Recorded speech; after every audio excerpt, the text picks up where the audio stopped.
Hello, let me introduce me to you. I'm Spencer and I have the pleasure of giving you a preview of the board game Rift Knights from Red Raven Games. This video is made possible in part by Red Raven Games, who helped sponsor the video. Rift Knights is an asymmetrical team game for 2 to 6 players. One team controls the Holy Knights, while the other controls the Silent Knights. That's a little Christmas humor there. No, the other team plays as the demons, trying to break the seal to the underworld before morning, which I imagine is a lot like my children trying to break open their presents before Christmas morning. Why is this guy going all in on Christmas jokes? Did he just call his kids demons? I'm here to help you decide if you should invest in Rift Knights, and it's about time I got started. So, join me as I walk through the gameplay and then share the things you'll need to know to make an informed decision. I'm trying really hard to come up with a Christmas joke right now, but I just can't invent one. In the game, the demons are trying to open the seal to let other demons in, and the knights are trying to stop them. The knights have until the end of the winter solstice night to protect the seal. After that, the demons just give up or something. This is all represented by the score track over here. Now, this is the knight's marker, and this is the demon's marker, and the knight's marker will always start one space forward from the demon marker. The goal is to get your team's marker all the way up to the door on the track first. Now you can move your team's marker up in a number of different ways. For the knights, they'll automatically get 1 point at the end of every round just because they're keeping everything at bay. They'll also get 1 point if they can kill any demons, so for every demon they kill, they'll move forward 1 space. Now the demons are a little bit different. If they kill a knight, they'll get to move forward 1 space, so 1 point. But then if they can kill any of these elders out here on the board, they can move forward 2 spaces, so that's where the points really lie. In order to do that, they'll need to knock the health down of the elders from 6 to 0. So you've got the points and the goals, and let's talk about the round structure. So whenever your characters are out and you're ready to go, you're going to switch back and forth side to side. Now, you will always start with a demon character and then go over to the knight character, and then back to the demon character and back to the other knight character. And that order is going to stay the same throughout the rest of the game. You can never switch orders with the characters. So let's talk about what happens on a turn. So you will always have a hand of 4 cards. And when it's your turn, you will play cards to get your knight or your demon to do things. You'll play all of your cards or discard them if you don't want to use them. I don't know why you would want to use them, but you will play until you've used all your cards. And they do things like help you move around the board, melee attack, ranged attack, heal. They also have some different abilities, like this one will let you deal 1 damage to all close enemies and move them 1 space. So it's like a shockwave happening. But this is an idea of what the knight's cards look like. Cards can be used 3 different ways. Now, the top action is your primary ability. The second one is your, secondary ability. And then on the back, you have your minor abilities. Now, again, you can choose one of these 3 things. You can't do all of them. It just gives you a lot of variety whenever you're taking your turn, that you can use 1 card for 3 different things. In addition to these kinds of cards, you'll also find advanced abilities, which will require you to discard a card in order to be able to use them. There'll be marks or seals, and those will be placed in front of you, and they're an effect that will last as long as they're out on the table. And there are also reaction cards that you can play from your hand to, react to something that happens when it's not your turn. In this particular preview copy, there are 10 demons and 10 knights. Now this is get you an idea of what the demons look like. They have a variety of different health numbers. You got 6, 9, 5, 8. You get the idea. They also have a magic ability, and then what I call an inherent ability. That's something that they can access at any point on their turn. The magic ability, to be able to do that, you have to spend magic icons. So of course, you can either take that from the minor abilities on the back of the cards, or some cards will actually have the magic icons on the front of them. But if you're able to pay that cost, you can activate a very powerful magic ability. Those are all different for every character, even for the demons and the knights. They're all different. Same thing goes for their special ability. Those are all different. So you've got 20 different magical abilities and 20 different special abilities. Some will have some really neat things like this frozen lurker here. He's got some ice defense kinds of things that you can spend these, instead of taking damage, you can spend these ice tokens and to defend some of that damage. This bone crusher can spawn these bone crawlers out on the board, and he can command those as his minions, which we'll talk about minions here in a second. Now, different from the demons, the knights all have the same health. They all have 6. With the exception of the silver golem over here, He works a little bit different, so I'm just going to set him to the side since his rules are different. I'm not going to go over all of those right now. But something that's different that the knights can do that the demons can't is they can get defense tokens. And when they do the defend action, they'll get these defense tokens and can put them on their board. And then whenever they take damage, kind of like the ice tokens, they remove the tokens, and instead of taking damage for themselves. Some of the neat things they can do is this Earth Knight can make these clay golems appear on the board, and this Ice Knight can make ice golems appear on the board. So those are some additional minions that you're going to be able to control during the end of the round. So let's talk about those minions. So these will be on the board, and they're something that the knights can use to help them. They can kind of help block some damage, they can move along and attack, but the knights can only control their minions at the end of the round. But the demons are different. So you know how the knights have the action that the demons don't where they can defend? Well, the demons have an action that the knights don't, and that's command. They can command their minions as an action to do different things like move, attack, or heal themselves. Minions only have 2 health though, and they don't have a player board or anything to keep track of that. It's just they're either standing up, or they're damaged by laying down, or they're off the board. There is a limited number of those, so if you run out, if you don't have enough to put on the board, you don't get more. That's just how the limit goes. When you come to the end of the round, there is an end of round phase, and it's all laid out on this super helpful aid here. The first thing that will happen is the knights will get 1 point because they've survived another round. The stone golems, they can move their stone golems like the imps can. Stone golems can take 2 actions, so just like the imps, they can move, attack, or heal. And then the imps will take 2 actions. So even if the demons don't move them during their turn, they still get to activate at the end of the round. Knights will then place a new stone golem if they can, and then the demons will place a new imp if they can. And finally, you'll refresh the room's abilities. Now, I haven't talked about this yet. So these tiles are double-sided. One side is normal, and the other side has an ability on it, some kind of special effect. And that's the case for most, if not all the tiles. It's definitely not the case for the center tile. This one's always the same. But this, for example, is the crypt. So this means that you can't shoot in or out, ranged weapon in or out of this room. In this room, it means you get a bonus defend, and whenever you're using the abilities of the rooms, you put these tokens on there, because these abilities can only be used once per round, and once you use them, you flip it over, and it's done. You know, you'll only ever play with 4 of those special abilities on the tiles, so you can mix and match and use the ones that you want to use, but when you do set out the tiles, you will shuffle them and deal them out randomly, so the board is different every single time you play. And there's even more than what I have here. There are 3 other tiles that I haven't built into this board. The last thing I want to talk to you about is death. So if your character dies, they will go away, come off the board, and then you will draw a new character from your deck. So if one of my demons dies, I'll draw a new one. In this case, it is Storm Fiend. And they will go in the same order as the demon that they've replaced, or knight that they've replaced. Again, you never change the order, and they won't get back onto the board until it's their turn again.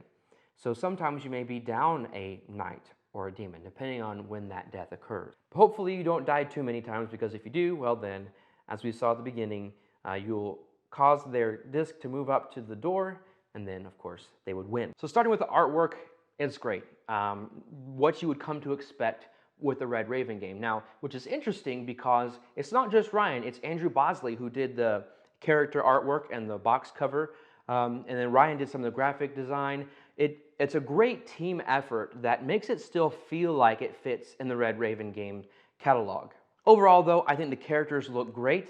They're perfect, they're unique. I love this guy with a sword and then this really big hulking thing.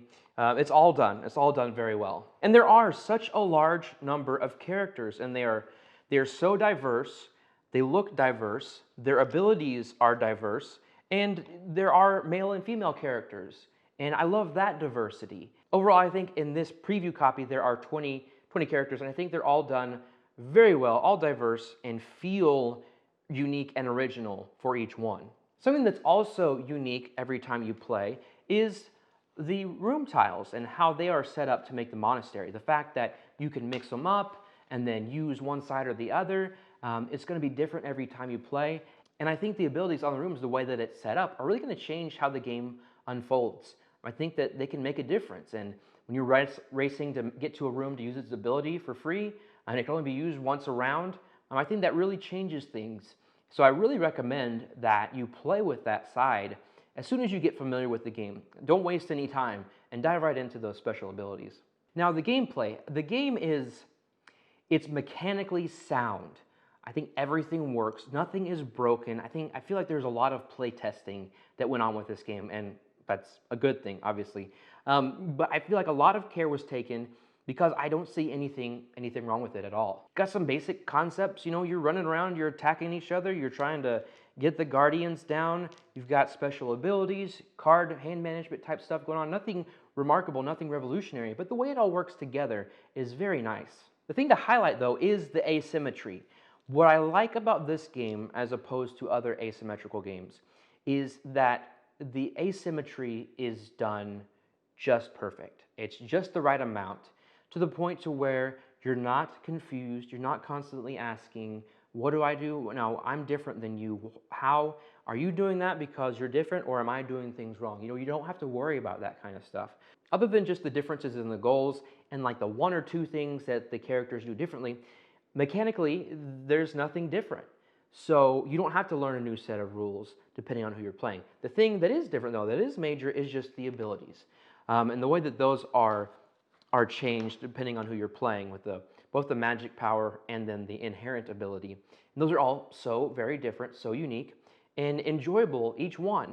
But the real question is, with so many different characters and so many different abilities and the different goals, with the knights starting one space ahead of the demons, is it all balanced?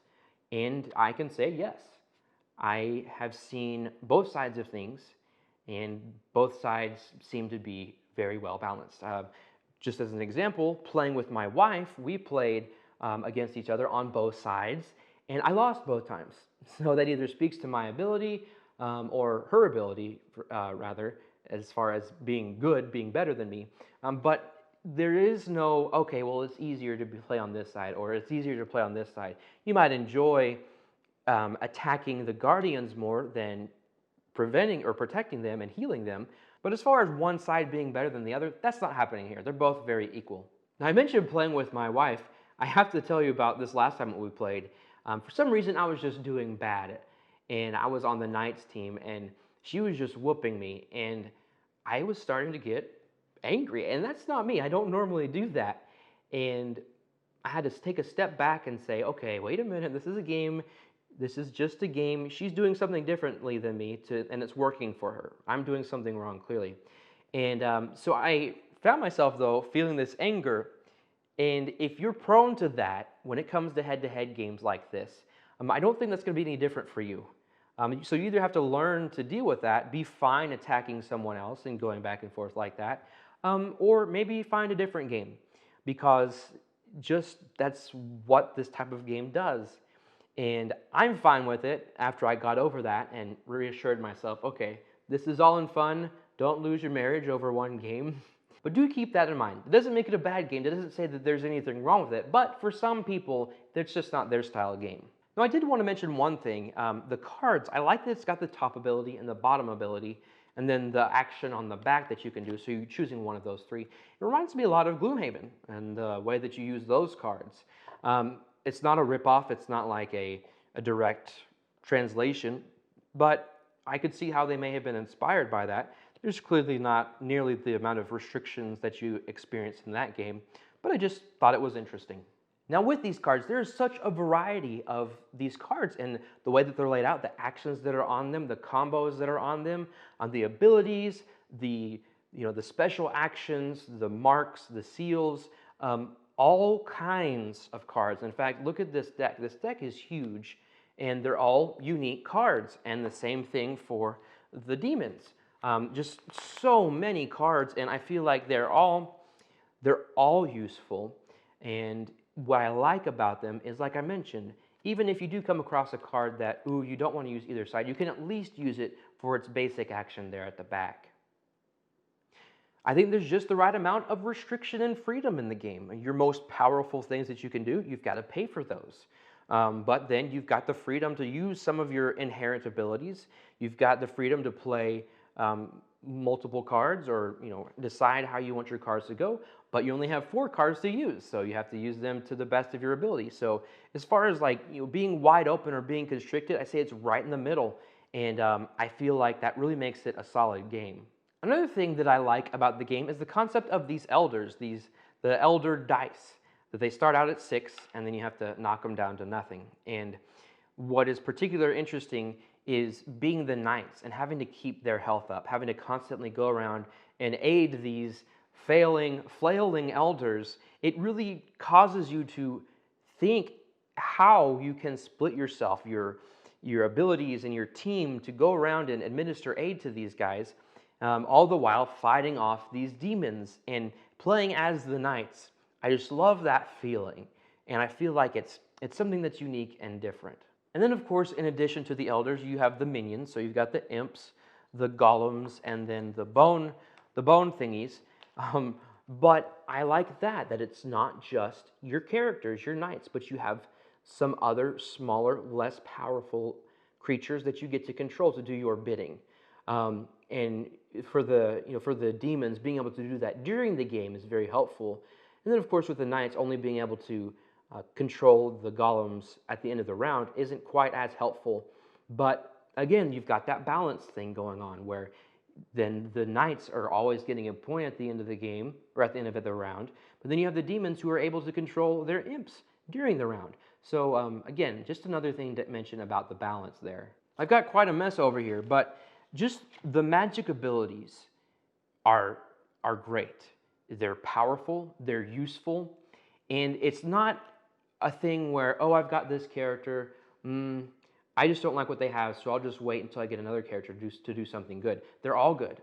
And whenever you play, it's exciting. Even if you're dying a lot and you're having to get new characters, I think it's exciting because you're getting to refresh what's coming into play on your team. Oh, here's a new ability to explore.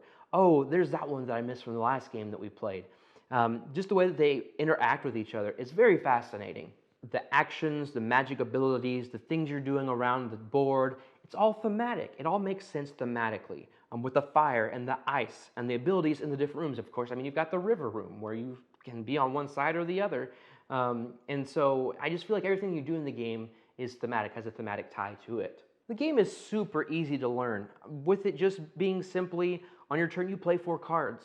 You really just need to know the symbology and then some of the restrictions on how things can move and whatnot, but it's just real simple to get into the game. I have no problems teaching it, and people can pick it up right away. On the other side, it's not that hard. On the other side, it's not so easy to master it. There are so many difficult decisions you have to make. The balancing act that you have to do, especially as the knights, of, as I mentioned, running around and administering aid to the elders, but also fighting off the demons, using your golems, and I'm sorry, I'm saying golems. Some people say golems. If that bothers you, forgive me. But then also as the demons, you get the 2 points for defeating the elders, but you can still get a point by defeating the knights. So sometimes you're stuck with 2 choices, and it's hard to know which way to go. And the more you play, I imagine, the more your strategy will get developed, and you'll know what to do, which would be great to play with more experienced players as well. But I think there's a lot of room for that, to play and explore the game and see what makes sense. I think the game is the right length too. I'd say about an hour, maybe less, because you do have that in-game timer. That the maximum it could be is 9 rounds. And so you know the game's coming to an end, and there's no reason to draw it out. There may be times where you have a difficulty knowing what to do. You only got 4 cards to choose from, but sometimes, as I mentioned, it's hard to make a decision. And so you might sit there for a little bit, get hung up of you're trying to decide between 2 things. Eventually, you just got to play something and move on. That's the only thing that might slow you up. That's the only thing that might slow you down. But otherwise, it's a pretty quick moving game. Player counts are great. All player counts, 2 through 6. I think it's definitely best at 4. So you have 1 person controlling 1 character each. But 2 works fine. Now, if you're not a person that likes controlling 2 characters, then 2 doesn't work for you because there's no way to have just 1 character fighting 1 character. You will have to control at least 2. But otherwise, I think anywhere from 2 to 6 works at the player counts. And then I have to mention age. The recommended age is 8 and up. I think that's fair. Again, I mentioned how easy it is to learn. I have contemplating breaking this out with my daughter. She's 7, and I haven't done it yet just because I think strategically she might need a little help. But I think I'm going to do it anyway because I can help her. But I think 8 is a good number, starting with the 8. The only thing you have to worry about with younger people, and then even older people for that matter, is the theme. Some people might not like fighting demons or playing as demons. You just have to go with what people like. So keep that in mind of all the demons, but it's still a fun game regardless of what the theme is. Now the last thing I want to mention is something that I've seen brought up already is, okay, how does this fit in the rest of the Red Raven Games collection? It's not by the same designer, it's not by Ryan Laukat, it's not all the artwork is not done by Ryan Laukat. Does it still have a place? And I think it does. I think it fits right in with the Red Raven Games catalog. Although it feels different, it's a very different style of game than others like Above and Below or the Ancient World. This is nothing like those. But it still looks like, still feels like it's part from the same publisher. And I imagine you walking down the store, normally it's the artwork that gets your attention, and you can tell, okay, this artwork is iconic. I know that this is coming from Red Raven Games. I know what type of game it's going to be.